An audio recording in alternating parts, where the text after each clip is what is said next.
નમસ્કાર. આજરોજ અમારી ટાકલીપાડા મુખ્ય પ્રાથમિક શાળા તાલુકા આહવા જિલ્લા ડાંગની અંદર બાળ સંસદ ચૂંટણી યોજેલ છે. અંદર આખી પ્રક્રિયા ચાલી રહી છે, આપને હું બતાવું છું.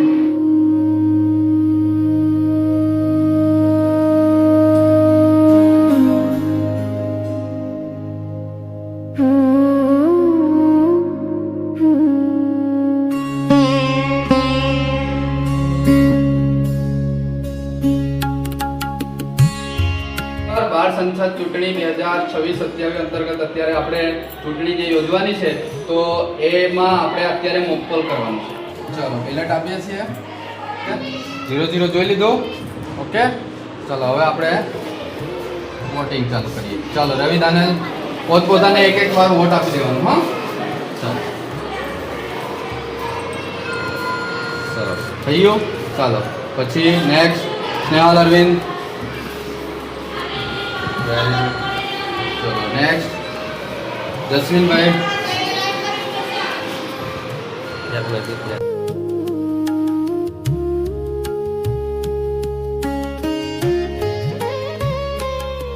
ચાલો હવે આપણે જોઈ લીધું મોકપોલ પૂરો, બધાએ વોટ આપી દીધા ને.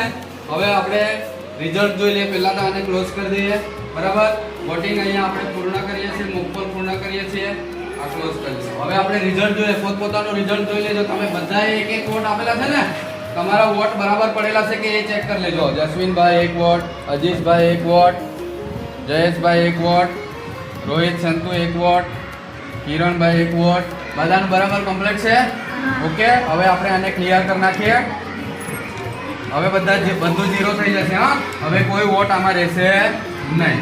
ચલો આ ક્લિયર થઈ ગયું, 0-0 થઈ ગયો. હવે આપણે એકચ્યુઅલ વોટિંગ હવે આપણે શરૂઆત કરીશું. બરાબર, એને આપણે મૂળ સ્થાન પર મતકુટીરમાં મૂકી દઈએ.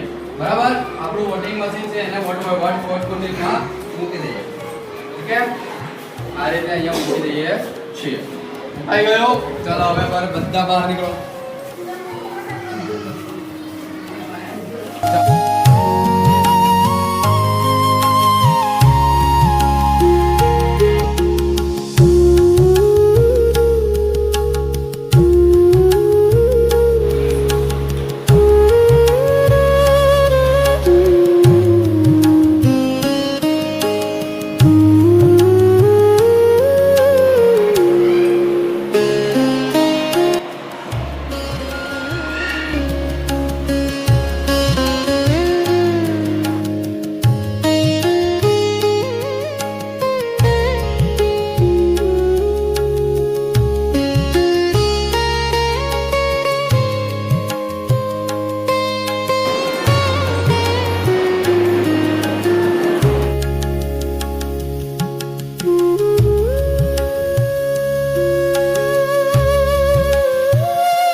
ટાઈમ છે, તો અત્યારે આપણે જે મશીન છે એને ક્લોઝ કરવા જઈ રહ્યા છે.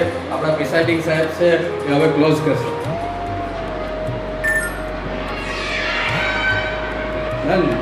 ચલો, બધાને ચૂંટણીમાં મજા આવી? વોટ કરવાની મજા આવી? વોટિંગ મશીન હતું બરાબર. એમાં બધાના શું હતા, નામ ને ફોટા હતા કે? તો વોટ કરવાનો અનુભવ થઈ ગયો ને? ચલો, વોટ કર્યું હોય તો તમારા હાથ પર કઈ નિશાની આપી છે? બતાવો જોઈએ. અરે વાહ, વેરી ગુડ. બધાએ વોટ કર્યો? સરસ. ગઈકાલે એટલે કે 30 જૂન 2026 ના દિવસે આપણી શાળામાં બાળ સંસદ ચૂંટણી યોજેલ હતી, બરાબર ને? આ બધા પાછળ જે દેખાય છે આ બધા આપણા ઉમેદવારો છે. જીએસ ના ઉમેદવારો છે, મહામંત્રી, મંત્રી, બરાબર, એના ઉમેદવારો છે. જે ચૂંટણીનો રિઝલ્ટ આજે આપણે જાહેર કરવા જઈ રહ્યા છે, બરાબર. આપણે જે વોટિંગ કર્યું હતું તે આ મશીન છે, બરાબર ને? એ લોક કરેલું છે. અત્યારે આપણે ખોલીને આ બધાનું ભવિષ્ય આપણે જોવાનું છે. કોના કેટલા વોટ પડ્યા છે, બરાબર, કોને કેટલા મત મળ્યા છે, આપણે અત્યારે કાઉન્ટિંગ કરવાનું છે, જોવાનું છે. આ બધાની સામે આજે આપણે એને ખોલીએ, બરાબર. રેડી? જાણવા માટે રેડી છો ને? બધા રેડી છો? ઓકે, ચાલો આપણે રિઝલ્ટ જોઈએ. હા સાહેબ, આપ લખજો, બરાબર. તમે જો દેખાય છે? ચલો, રિઝલ્ટ. નવીન આનંદ 6 વોટ, સ્નેહલ અરવિંદ 42.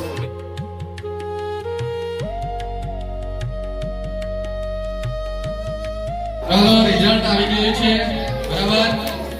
વોટિંગ જે આપણે બાલ સંસદ ચૂંટણી યોજેલ હતી એનું રિઝલ્ટ આવી ગયું છે. બધા રિઝલ્ટ જાણવા માટે રેડી? હા, આપણે જે નીચેથી જઈશું, બરાબર. નોટા છે, આપણા બાળકો બધા ગમે જ છે એવું ખાતરી રાખીએ છીએ, એટલે નોટામાં કોઈ વોટ પડ્યો નથી. નોટા 0 છે. તો અજીત સુનિલ પવારના 3 વોટ છે, 3 મિત્રો છે, એના પોતે એક સામેલ થાય છે. રોહિત મહેશ માળવીસ, જેના પણ 3 વોટ છે, એમના માટે પણ તારીખ આપો. પૂનમબેન સુમનભાઈ દળવી, એમના 4 વોટ છે. રોશનીબેન વિનેશભાઈ કનસિયા, એમના 5 વોટ છે. રોહિતભાઈ સંતુભાઈ દેવડે 5 વોટ છે. તો રવિભાઈ દાનેલભાઈ માળવીસ, એમને 6 વોટ મળેલ છે. કલ્પેશ દેશ માલવા, કલ્પેશભાઈ હાથ ઊંચો કરો, 5 વોટ મળેલ છે. સૌથી વધારે વોટ કોના લખાવા?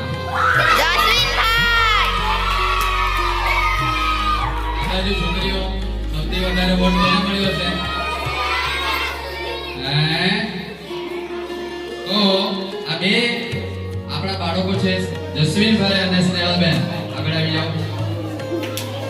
આ બે વચ્ચે કોમ્પિટિશન વધારે રહ્યું છે. તમારા મતથી સૌથી વધારે વોટ મેળવનાર છે આપણા આચાર્ય સાહેબ શ્રીને આપણે વિનંતી કરીએ છીએ કે ફૂલહારથી એમને આપણે વધાવીશું. આચાર્ય સાહેબ આગળ આવી જજો. હવે સૌથી વધારે વોટ મેળવનાર મહામંત્રી તરીકે જે અત્યારે ફરજ નિભાવશે એવું બાળક જે આપણી સમક્ષ છે, એને વોટ મળ્યો છે. સૌથી વધારે વોટ મળે છે 48, અને જે છે આપણા જસ્વીનભાઈ.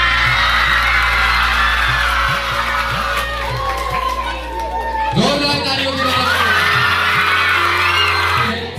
કન્યા ગર્લ્સમાં જે મહામંત્રી તરીકે પદ લેવા જઈ રહ્યા છે એવા એમને વોટ મળેલા છે 42 અને એનું નામ છે સ્નેહલબેન અરવિંદભાઈ ખાને.